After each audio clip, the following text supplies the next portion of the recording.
I like this music. All right. Here we are. It's the Working Title Show with Zach Sams and with my awesome producer Zach Lewis in the behind the glass wall over there. Hey Zach, how's it going? Going well, man. Going well. What?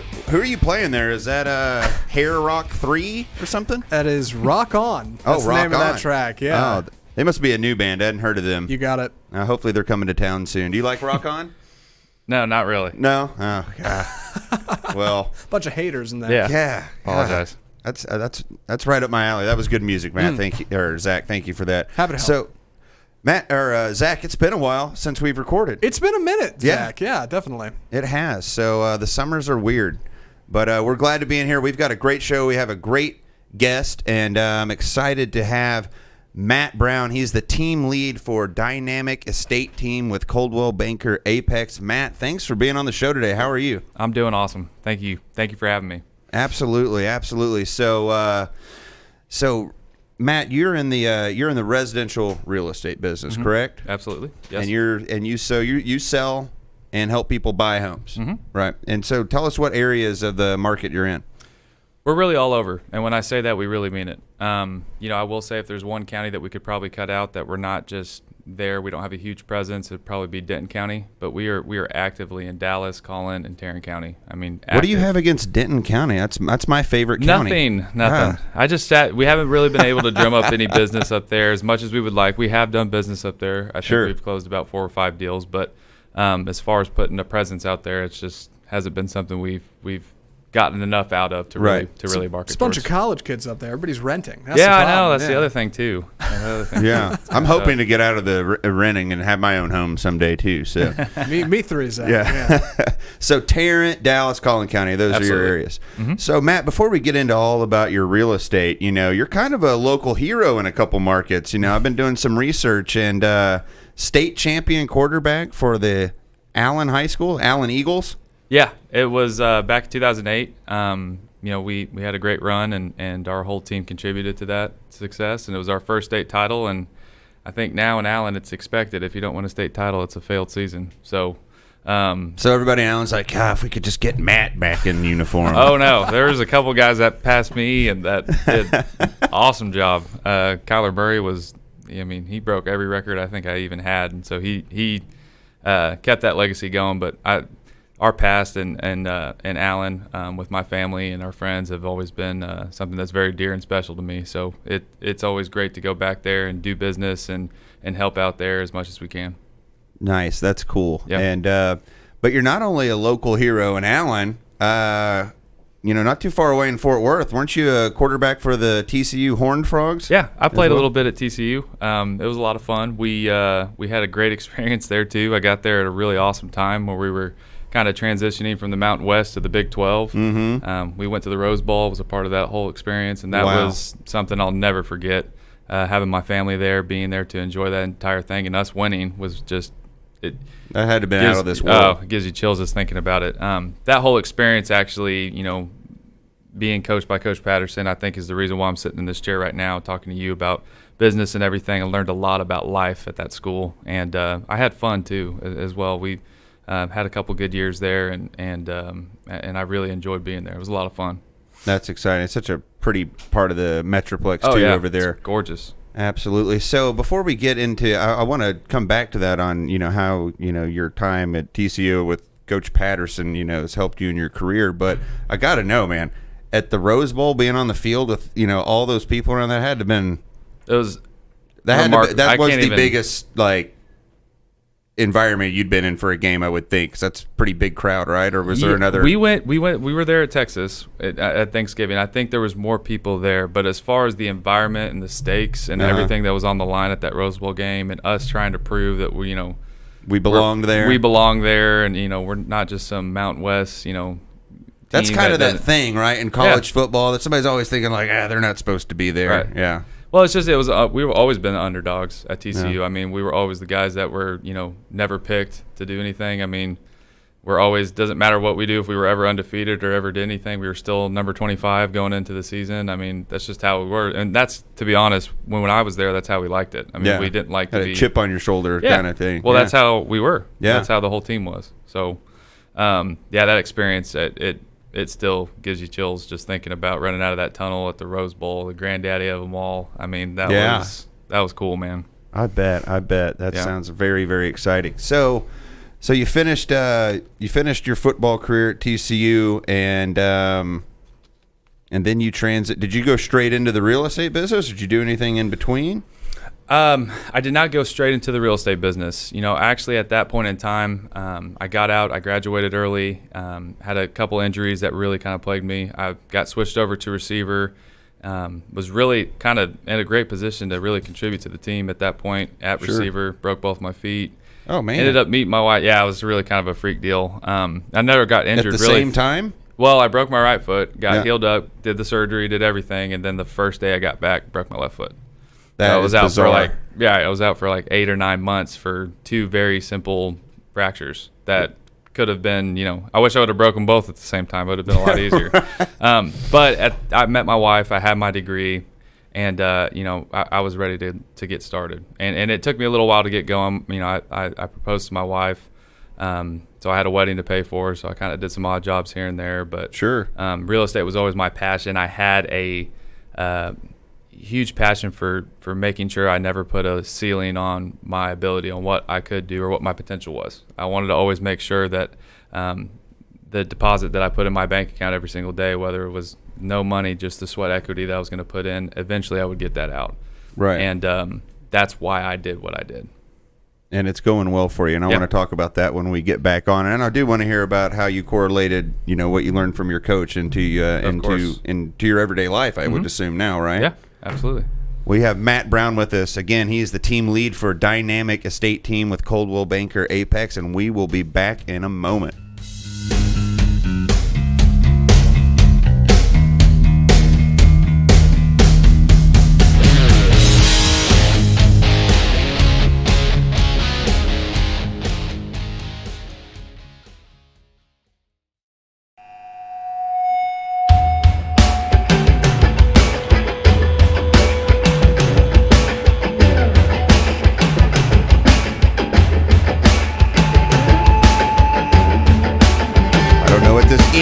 Music is there, Zach? Well, sounds like hold on, it's coming. Is this wait, the Toadies? Wait it's for coming? it. Okay, all right, we'll listen. Oh,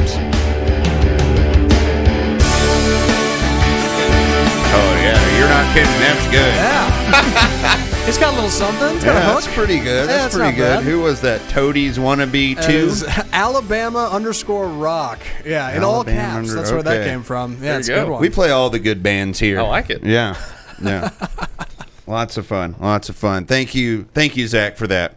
Happy to DJ. I'm sure Matt will never come back after that music. Never, ever. So, guys, we are back. This is the Working Title Show with Zach Sams, and still with us, Matt Brown, team lead of the Dynamic Estate Team at Coldwell Banker Apex, and former state champion, or state champion, really, just 2008? Yeah, 2008 with the Allen Eagles, and the quarterback and a wide receiver for the TCU Horned Frogs. Mm-hmm. And so before we went to break, you were telling me, you mentioned Coach Patterson and kind of, how, that part of your life has continued on into this part of your life. So kind of, can you share with us how that correlates and how that works for you? Well, we always joked about how Coach Patterson was kind of the old junction boy, kind of coaching mentality. Uh-huh. I mean, it was old school. I mean, there was nothing new, nothing fancy about it. I mean, we listened to the same songs every single time during practice.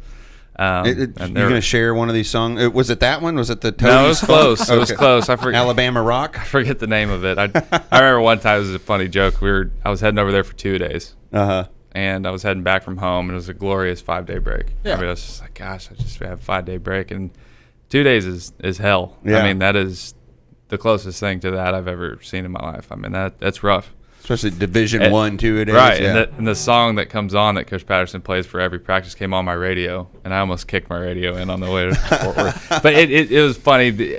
Coach Patterson, he coaches extremely hard. He expects the most out of you, and I'll never forget one thing he said. He said, "You may not like me while I'm here, but you'll respect me. I hope you respect me when I leave." And that couldn't be farther from the truth. Right. I mean, we learned about life at that school. We didn't learn about just football. It wasn't just about winning games. I mean, it was important. We knew all that. I mean, Sure. You don't play the game just to play. I mean, we all knew that we all wanted to win, but there was just all kinds of life lessons throughout that entire process, more than I could even. I mean, this would have to be a 5-hour show to get through all of them. But Coach Patterson put us in a position to be successful. When we were in that position, he expected us to execute. And being a college football player is a full-time job. I'm sure. I mean, you're talking 40, 60-hour weeks football-wise. That's not even going to class. It's not even school. It's nothing. And then you add that on top of that.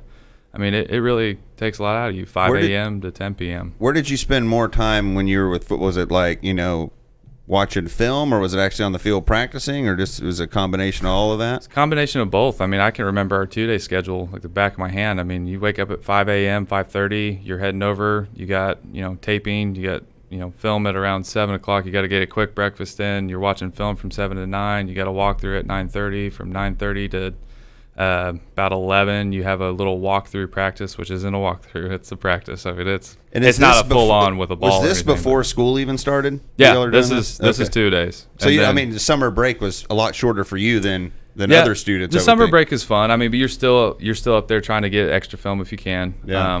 You're still doing workouts. You're still doing lifting, running, all those other things. You're still taking summer classes. I mean, it's still a full-time thing. Yeah, you got to stay in shape through the summer. You can't come in like heavy. So is it safe to say work ethic is a piece that carried over as well? Yeah, that's kind of the point of the whole thing is that's I learned. If you want something, you got to go get it. Yeah. And the one thing I took away from being at TCU, from being at Allen, being at these very astute programs is that nothing's ever going to be handed to you. Sure. I mean, if you fail, the only person that you can blame is yourself. That's it. There's no one else you can blame on. You couldn't blame the coaches. The coaches did everything they could. You couldn't blame your mom and dad. They weren't there. You couldn't blame anybody. The only person you could blame is yourself. And so It's about being accountable and exceeding expectations, and I think that's what you always wanted to do at TCU, and that's what I wanted to do the moment I walked through the doors to start my career. Excellent. So how does that, so in your real estate business, I mean, is that where you are? I mean, you're taking that process oriented time in football and applying that to your everyday life and in business? Yeah, I definitely haven't perfected the exact schedule for me personally. I mean, I'm still in the business, still working some kinks out, but I am a man of habit, and there are certain things that I do every single day that I think are getting to where I want to get to in my life. I've been very blessed with the business that I've been able to start and create and all that good stuff, but there's so much more that I want to do. I haven't even scratched the surface. For me, my mind, my goals that I've put on myself, and I know that having a structured schedule, waking up in the morning, every chance I can, I love to read scripture, kind of have 30 minutes to myself where it's just me. Sure. And then after that, I get focused and really start planning out my day. I still write everything down in a notebook. I'm not too technologically advanced in that sense. I'm very old school in my approach to real estate. I mean, I just, I cold call, I talk to people, I start conversations on belt buckle to belt buckle. You put me in front of anybody and you want to talk about business or relationships or markets or anything like that. That's what I love to do. Building relationships. Yeah, building relationships and helping people. Yeah. I mean, I've always wanted to coach. Unfortunately, I was more driven by success in business than I was to coach, as far as just accumulating wealth and making a difference in the community and those kinds of things. Sure. So I saw that opportunity more, abundant in business than I did in coaching. Otherwise, I would probably be a coach right now. Well, it's cool because kind of in real estate, you can kind of be that coach as you build your team, right? Absolutely. Well, let's touch on that. I want to hear about your team when we get back. And, the other day when we were talking off air about the market and where you're seeing that going. So I want to make sure we hit that as well. Absolutely. This is the Working Title Show with Zach Sams with Matt Brown, team lead of the Dynamic Estate team at Coldwell Banker Apex. We'll be right back.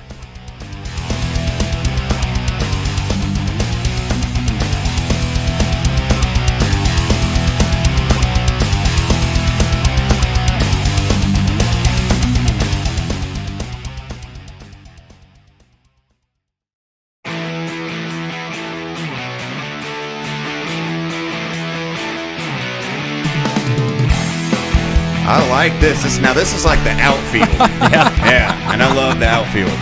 We should All right. call the outfield and see if we can play their music on the show. I got Then the we number. can get I'll away ring them from up. Hair Yeah, 3. perfect. I'll Yeah. tweet at them. Yeah, tweet at them. Yeah.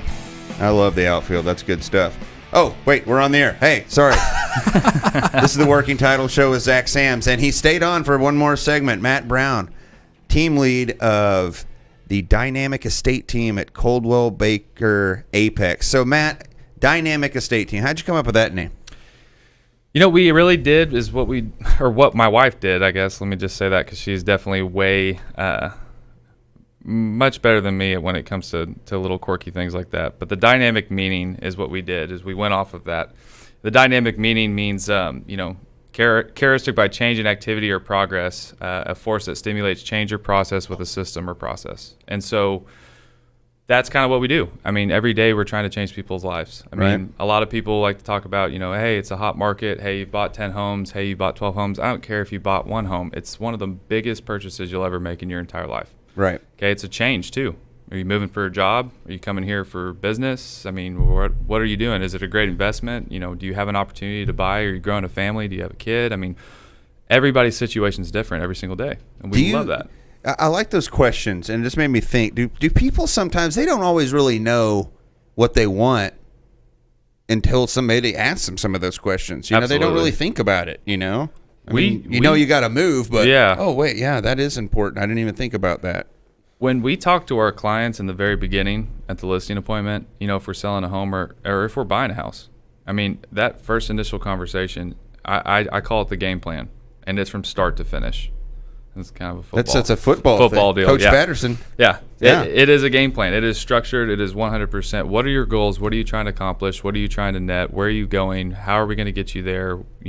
How can we do this in time so you're going from this house to the next house? Mm-hmm. So you're not having to live in a Motel 6 or micro motel for a week or two. I mean, what are we going to do here? This is how we're going to get this done. I mean, the whole entire platform. The game plan is explained. It is transparent. They understand what's going on. And I think we can relate to them on that because it's a huge process. And at the end of the day, they want to work with you. Right. And they want to know that you're going to trust them, and they want to know that you're going to take them. They want to know that you're going to lead them. They want to know that you're going to make sure that all their needs are met on every single emotional level, financial level, and everything in between. They want the whole process explained to them, and that's what we try to do as best we can. Transparency, right? Yeah. Well, that's good. So tell us about your team. You got the dynamic team. What does it look like, and how's that working? And are you getting to fulfill some of that coach role? Yeah, absolutely. It has been an awesome process for me. Starting this whole process, I've learned a lot. I just had a lunch with Denton Aguam, kind of explaining his process and how he does things, and blown away. Actually. Working Title's own, yeah, Denton Aguam, exactly. by the way. Yeah, he was on this awesome. show. Yeah, he is fantastic, man. I could have. If Jordan didn't have to take us out or we had to come over here, I probably would still be at lunch over here talking to him. I mean, I really enjoyed hearing, what he's gone through and how he's gotten to where he's gotten to and the structure that he utilizes. So for our team, we're learning a lot of stuff. I'm learning a lot of stuff. I made that very well known in the beginning of the process. I said, listen, this is my first time doing this. I expect a lot out of myself, but I want you guys to understand that, there's going to be a couple changes throughout this. I'm kind of working out the kinks on how I do this and how I want to do this to make sure that we can all be successful. My wife is part of our team. She handles our new home builds and that process that we have with Sheldon Homes. Mm-hmm. Our other team member, her name is Madison. She's fantastic. She's really getting going, really starting to hit the ground running. We have had some jam sessions kind of together, talking about how to get business, where to get business, and and I've had to get on the board and write everything out as if a coach would, and I love it. I really love it, and I think she can see that sometimes. I'm fired up, like X's and O's, yeah. Oh yeah, I'm like, this is how you do this. This is how you do this. If they say this is what you do, and I love that part. Yeah. I will say this: the Dynamic Estate team is growing. Okay, we have worked out a lot of kinks, and Madison will sit here if she was standing at the end of that table and nod her head, yes, yes, yes. Well, that's exciting. So hey, let's jump in on that real quick. So your team's growing. You're looking for people. Mm-hmm. If somebody's interested in working with the world famous Matt Brown, like how do they get a hold of you? What do you want them to do? It's something simple. I mean, a phone call. Numbers 214-682-9765. I will post that. Obviously, we'll get that on the page. We'll get that on the page as well. Sure. But just a simple phone call. Let's go out to lunch. If you're looking for a different career change, a different path, a little bit more guidance, something that can really help you be successful. Because at the end of the day, I'm going to do whatever I can to make sure that you're happy. What if you're just a TCU nut alum and just wants to hang out with you? Can they work They there can absolutely do that too. Okay. Absolutely, 100%. I mean, we love hosting people at our home. We love going out and having fun. I mean, sure. My wife and I are definitely hosts, I guess you could say. Yeah. We love doing those kinds of things. Good. But as far as growing someone else's business, I would just want anyone to know that is interested. I will invest everything I can to make sure that you're successful, and I will do everything, and I will tell you all of my ways on how I got business and how I can get you business, and really try to grow you as an agent, not just your business, because that will come if you're willing to put in the time and the effort and build a career. Yeah, right? To build a career, not just a couple homes a month or anything like that. I'm talking about actually building something. And that's what we're interested in. So if anyone is interested in it, we're 100% ready to take someone on board. Have a couple interviews coming up. Actually, have one guy I think that might be a good fit, but we're definitely looking to hire another one. Yeah, always looking for good talent. So Absolutely. yeah, we will put your information on the working title page as well as the website. So awesome. If you're looking to get a hold of Matt, you can go to the working title with ZachSams.com or our Facebook page by the same name, and we'll have that information posted there as well. Perfect. So hey, before we go, we were talking about this the other day, and we've been in just a massive seller's market, really, really low inventories. And I was just glancing at some stats here, and this is Collin County, but I think we're seeing a lot of the same trends in most places. But, in December 2017, right before the start of the year, the market was at 2.1 months of inventory, and we've steadily been ticking up every month over month over month. Now we are here in June, or through June, which June is considered, one of the busiest times of the market, and we're at 3.6 months, which, don't get me wrong, is well below a balanced market, but we are starting to see it trend up. So what is your perspective as an expert in the industry on, why we're seeing some change in these inventories? And don't get me wrong, if you're a home seller or a home buyer out there, this is not bad news for you. This is good news for you. Yes. Because unbalanced markets doesn't help everyone. Yeah. Right? So give us your perspective on why we're seeing a little bit of change here, and why you might think that that's good or not so good. First off, the market changing is something that we need right now. Okay, our market has been very just on an incline so much that it's not keeping up with inflation. Okay, that's the biggest thing that we have going on. High prices or housing prices are going up; they're skyrocketing, but the wages are staying the same. Okay, the jobs are staying the same. People are still getting paid $40,000, but their taxes are gone up maybe $3,000-$4,000, and maybe if they refinance, now their interest rate is at an astronomical amount that maybe isn't no longer attainable in their monthly payment. Right. There's a lot of things that happen when your prices go up. Now, granted, in the grand scheme of things, let's just say, hey, you bought a house in 2010 or 11, and you've been on a 7 or 8 year hiatus with. Yeah, you're feeling pretty good. You're feeling amazing. Other than your taxes, but right. Yeah, your taxes might be hurting, but it's all relative, right? If you the more you make, the more you take, and your taxes going up. I get guys all the time like, Matt, my taxes went up $8,000, $2,000 from $6,000 to $8,000. I'm like, yeah, it's because your property went up about $70,000, so you're good. Like, it's okay. Yeah. But at the same time, it all goes back to that monthly. What is your monthly payment? How's your monthly payment changed, and how does it fit your lifestyle? And if you're making $45,000 a year, let's just say you were, and you bought a $250,000 house, and it's now worth $400,000. Maybe if you're check to check, right? If you're check to check on that could force you to sell. Well, it squeezes you a little bit, and so eventually the correction can't hold itself throughout everything. It just can't. And it's good that we're going to have it. It's not going to be bad. The jobs are still here. Everyone's still going to be moving here for jobs. But the correction is definitely something that we need. But sellers, I tell all my sellers now, and the way that we're marketing our business, if you've been on that 7 or 8 year hiatus, it's a great time to cash out. I always say, like, cash your chips in. If you're at the blackjack table and you've been on a hot streak, that's what this has been. Or like the market, if you're at the peak and it starts to go down, then if you've been thinking about selling, now would be the time. It would be a great time. Most of the time, because 6 months ago, you're selling at the peak, but the home you're going to buy is at the peak too, right? Exactly, and that's what we're not in anymore. We're actually in a fair market where you're selling at a good value, which is astronomically higher. You have equity to back you up, but you're buying a house at fair market value now. Right. And so you don't want to be in a position where, these higher priced homes, especially in Collin County, I think the average median price is anywhere between $350 or something like that. Some point 300 to $350. Don't know that that's the exact number. Which is funny because when I got in the business in 2007, the average home price was about $248 or the median home price, and now we're at $350. Yeah, exactly. That's not normal Texas appreciation rates. No, and I would imagine those numbers are astronomically higher in Allen and Frisco and those types of places. Sure. So you're talking about home values that, hey, on a $250,000 house, 5 or 10% is not. It's a big deal, but it's not a huge deal. It's okay. It's something you can recover from. Right. But 5 to 10% on $500,000 or $600,000, that is a huge deal. Yeah. I mean, that's serious equity being lost. Absolutely. And that $500,000 house might be a house that was worth $300,000 on this side. So what we're trying to tell our sellers, long story short, is cash in your equity. Let's go buy something that's a little bit more reasonable. You don't have to downsize. There's plenty of homes that you can buy. You could also go on the outskirts, save a little money on taxes. Little Elm areas like that. Obviously, school districts drive the market, but if you're in a position to do that, we highly recommend it. Sit on your equity, buy something a little bit newer that's going to hold its value through the correction, and then when the market goes back, that home that's going to be considered still possibly a newer home is going to continue to raise in value. You can cash out on that and then go buy your dream home, your lake house, your house in the mountains, whatever it is. Now you're talking. Yeah.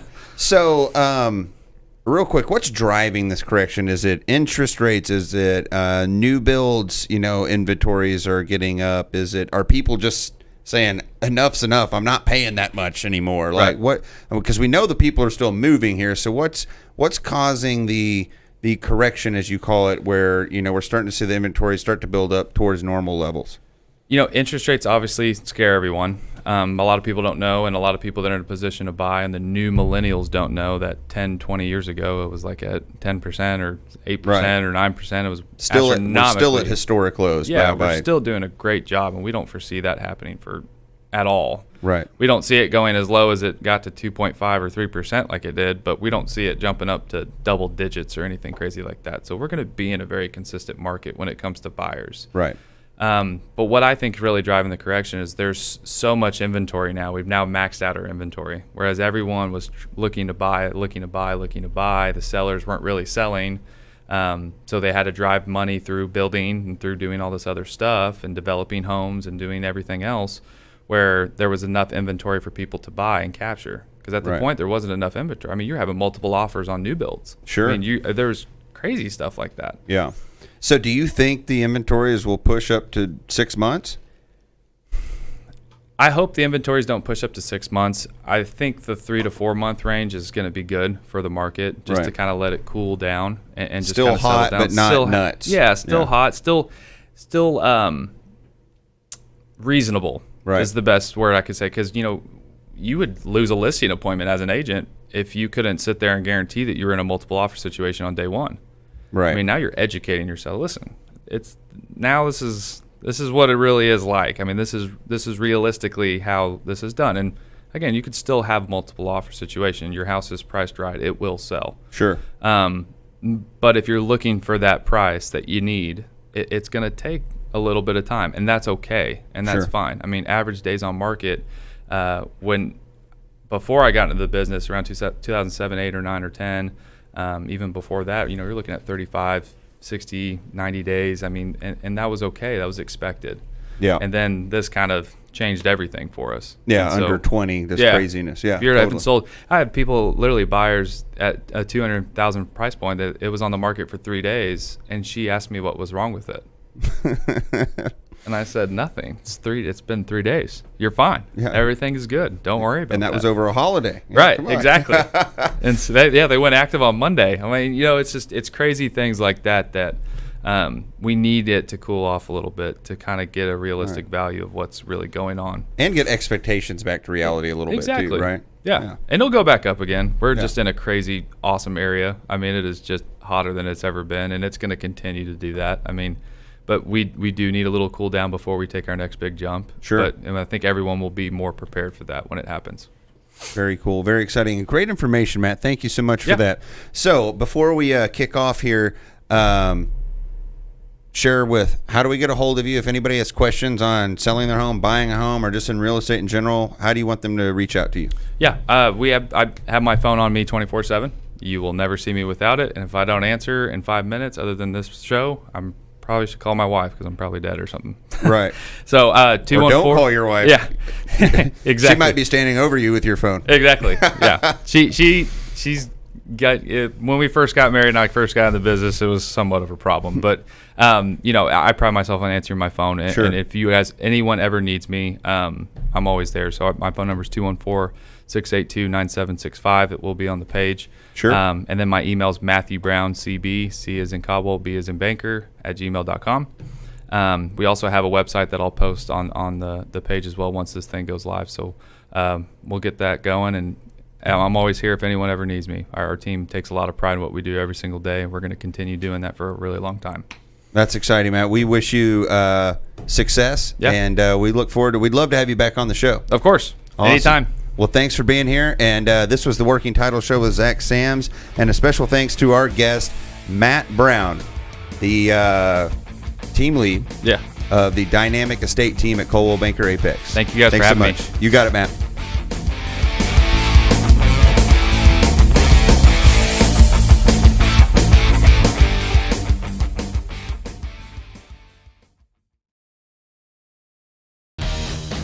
All right. Well, I want to thank everybody for subscribing to the podcast and listening today. I want to give a special thanks to Kensington Vanguard National Title of Texas. The show is sponsored by them, and Kensington Vanguard is a national title company with local people working here in Dallas-Fort Worth, specializing in commercial title insurance and residential title insurance.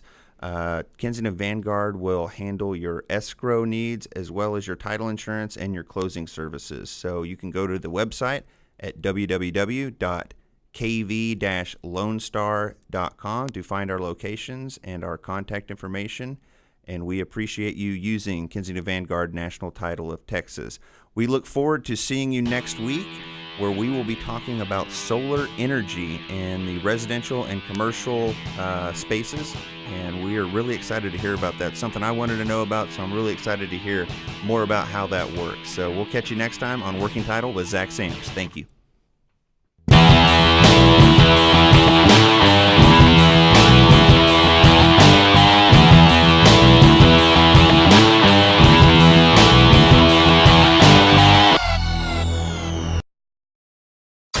You're listening to RNCN, the digital destination for premium talk radio.